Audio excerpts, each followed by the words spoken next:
कभी सोचा है कि किसी के बारे में हमारी जो सोच होती है वो असल में उनकी सच्चाई को कैसे बदल सकती है? आज हम बात करेंगे दिमाग के एक ऐसे ही अनोखे खेल की जिसकी जड़ें सदियों पुरानी कहानियों में छिपी हैं। ये एक ऐसी ताकत है जो चुपचाप हमारी जिंदगी को एक शक्ल देती है और हमें पता तक नहीं चलता।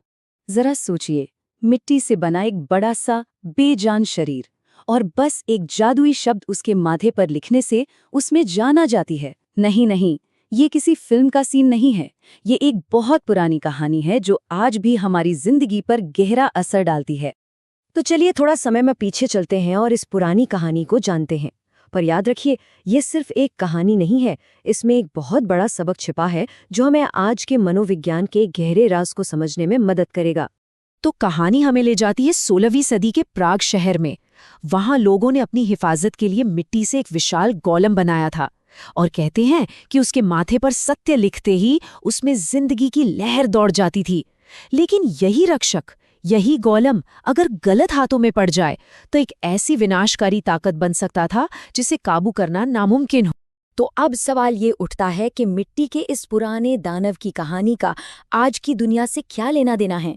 असल में यही कहानी एक बहुत ही जबरदस्त साइकोलॉजिकल सिद्धांत की बुनियाद है जिसे हम गोलम इफेक्ट या गोलम प्रभाव के नाम से जानते हैं। तो अब हम कहानी की दुनिया से निकलकर मनोविज्ञान की दुनिया में कदम रखने वाले हैं। चलिए समझते हैं कि आखिर ये गोलम प्रभाव है क्या और ये काम कैसे करता है। देखिए, गोलम प्रभाव एक ऐसी मनोवैज्ञानिक घटना है जहां किसी के बारे में हमारी नेगेटिव सोच ही सच बन जाती है।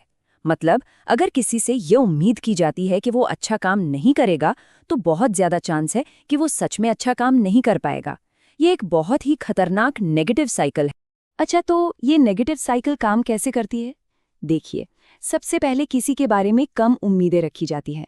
फिर उन उम्मीदों की वजह से उसके साथ हमारा बर्ताव बदल जाता है। इसका असर ये होता है कि उस इंसान का आत्मविश्वास और काम दोनों ही गिरने लगते हैं और आखिर में ये खराब प्रदर्शन हमारी शुरू की नेगेटिव उम्मीद को सही साबित कर देता है और बस ये चक्र चलता रहता है। और हाँ, ये सिद्धांत सिर्फ किताबों तक ही सीमित नहीं है। चलिए देखते हैं कि ये हमारे ऑफिस, स्कूल और यहाँ तक कि हमारे घरों में भी कैसे चुपचाप अपना काम करता है। ऑफिस के माहौल की बात करते हैं। मान लीजिए एक मैनेजर को लगता है कि एक नया कर्मचारी काम के लायक नहीं है, तो वो क्या करेगा? उसे छोटे मोटे काम देगा, कोई बड़ी जिम्मेदारी नहीं सौंपेगा। नतीजा क्या होगा? उस कर्मचारी को कभी अपनी काबिलियत साबित करने का मौका ही नहीं मिलेगा और वो सच में खराब परफॉर्म करने लगेगा। अब एक क्लासरूम के बारे में सोचिए। अगर कोई टीचर किसी बच्चे को कमजोर मान ले तो शायद अनजाने में ही वो उस पर कम ध्यान देने लगेगा। इससे उस बच्चे का आत्मविश्वास टूट जाता है और वो सच में पढ़ाई में पिछड़ने लगता है। ये असर हमारे घरों में भी बहुत गहरा हो सकता है। अगर माता पिता ही अपने बच्चे से ये उम्मीद करने लगे कि वो जिंदगी में कुछ नहीं कर पाएगा तो बच्चे का आत्मविश्वास तो पूरी तरह खत्म हो ही जाएगा और शायद वो कोशिश करना ही बंद कर दे। लेकिन अच्छी खबर ये है कि हम इस नेगेटिव साइकिल को तोड़ सकते हैं। बस जरूरत है इसे पहचानने की और कुछ सही कदम उठाने की। आइए देखते हैं कि हम ऐसा कैसे कर सकते हैं। इस चक्र को तोड़ने के कुछ आसान तरीके हैं। पहला, लोगों से ऊंची लेकिन सच्ची उम्मीदें रखें। दूसरा, उनकी कमजोरियों के बजाय उनकी ताकत पर फोकस करें। तीसरा, उन्हें सुधारने के लिए सुझाव दें, सिर्फ गलतियां ना गिनाएं।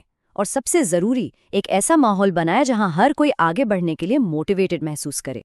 तो आखिर में हमें खुद से ये सवाल पूछना चाहिए, कहीं हम भी तो अनजाने में अपने आसपास के लोगों की काबिलियत को कम नहीं आंक रहे हैं?